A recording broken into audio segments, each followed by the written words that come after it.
We're picking up on the bottom of page 314. I've already got my banner created and now I'm going to be working on the text.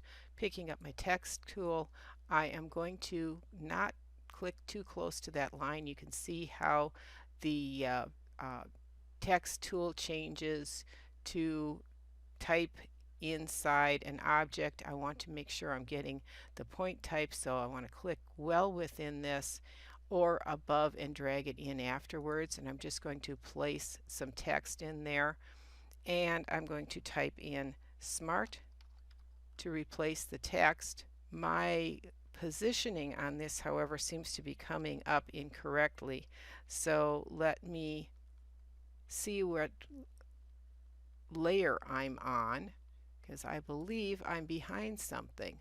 So yes, I'm on side 2 and I need to be on side 1, so let me pull that up to the side 1 layer and make sure that it is above my path. Okay, so now I can select the whole thing. I'm going to change this to a 60-point ATC Garnet Ultra.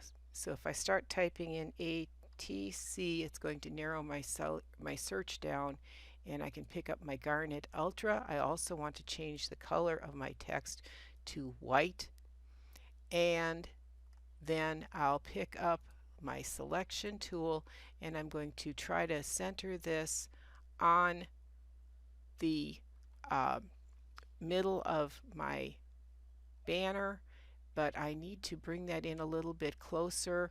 The text box needs to be 1/8 of an inch in. I'm going to actually use my rulers up here for a guide, and let's see if I can slide that in just about halfway. That looks pretty close. Take that out just a smidge. There we go. So I'm 1/8 of an inch out.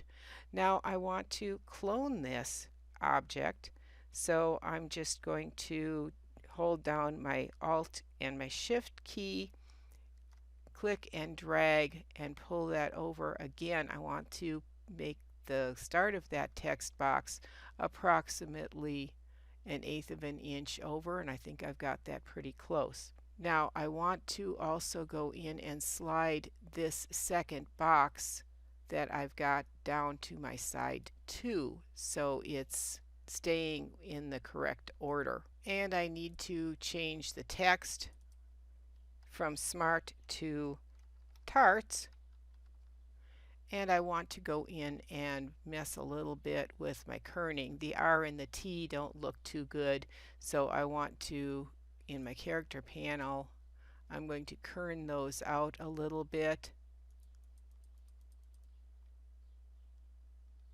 Now doing that, I'm also going to have to readjust the sizes of my text box and the placement a little bit, so I'll make those adjustments and get it where I would like this to be.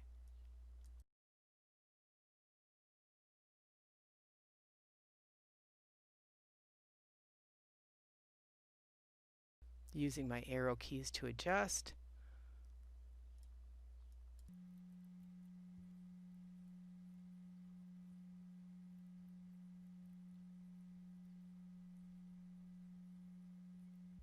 And I'm pretty happy with the rest of that.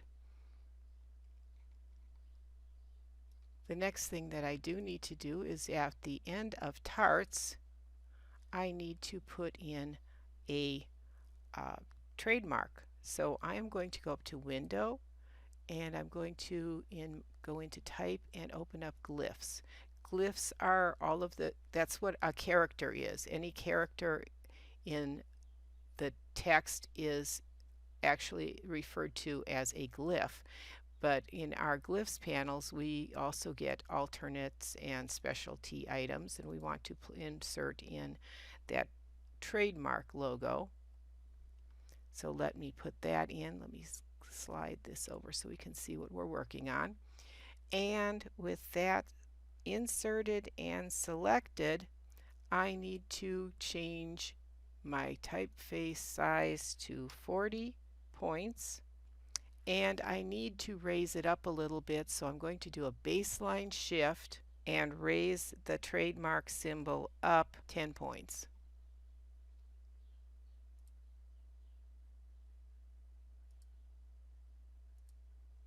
There you go. In the Layers panel, I want to select the side 1, both objects, and I want to group those. And I'm going to do the same thing on side 2.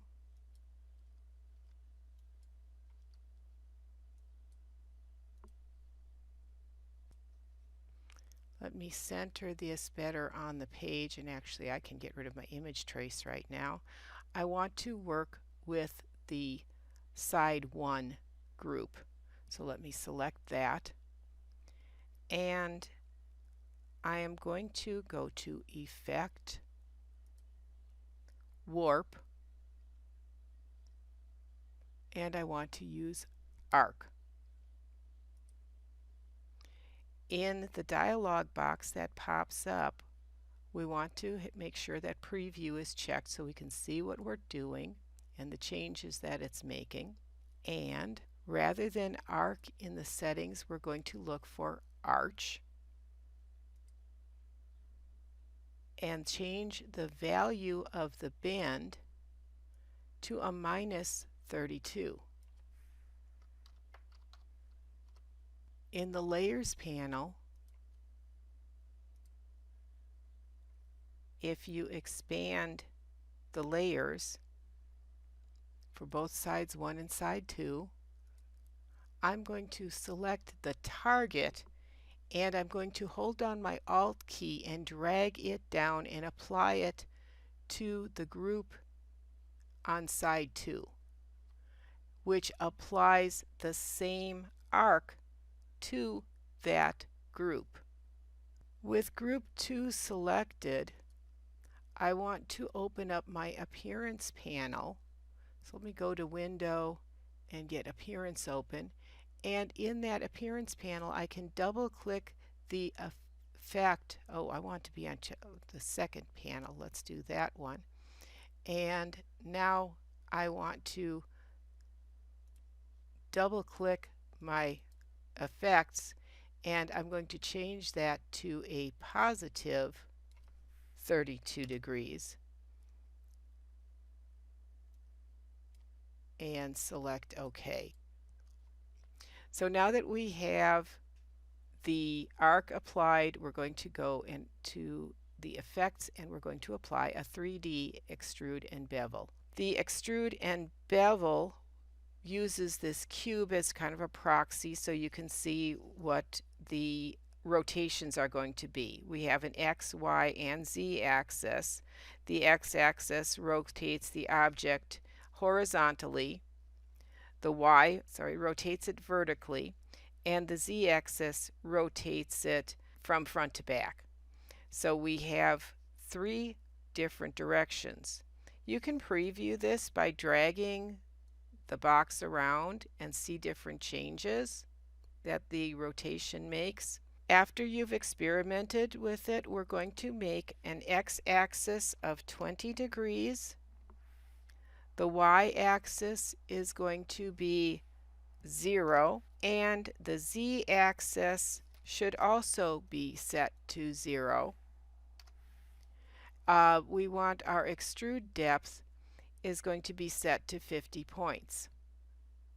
That's the front to back, how much depth it's adding to it. You can click OK to apply that. The shortcut on this now, because we've already set this up, is to select the second group, go to Effects, and just simply apply the extrude and bevel.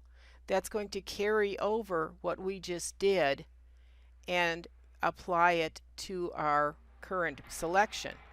You're going to need to nudge this up and down a little bit. Now, if you didn't get the 0 rotations in your settings, you may actually come up with a little bit of the extrude showing at the joint between the 2 layers. So there could be a problem, an issue with that. I really don't like the location on here for the both of these. I want my items raised up a little bit. So I'm going to just select both of these and nudge my label up a little bit. I want it closer to the top. We're on page 321, create type on a path, and I want to now lock the groups. So let me lock the group of side 1 and the group of side 2, and I'm going to go back in and be working on side 1. I'm going to draw a curve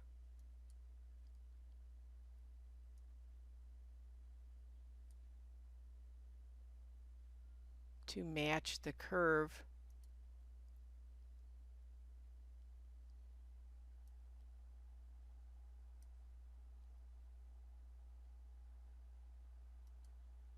there. I like that a little better. Let me control click off to the side, and I want to pick up my direct selection tool, and I'm going to go in and make adjustments to my curve to make it follow my path a little bit better. And once I'm happy with what my curve looks like, I'm going to double click on my eraser tool, and I'm going to set the size of my eraser to 8 points. I want to hold down my control key and click off to the side again, and then I am going to put a little hole right there with my eraser to take out part of that path right in the center and separate it into two paths. I think I'll go back in with my direct selection tool again because I seem to have changed my curve just a little bit, so let me clean that up just a smidge. Changed it a little bit since it wasn't continuing in one stroke again. So let's go in and try and smooth that just a hair.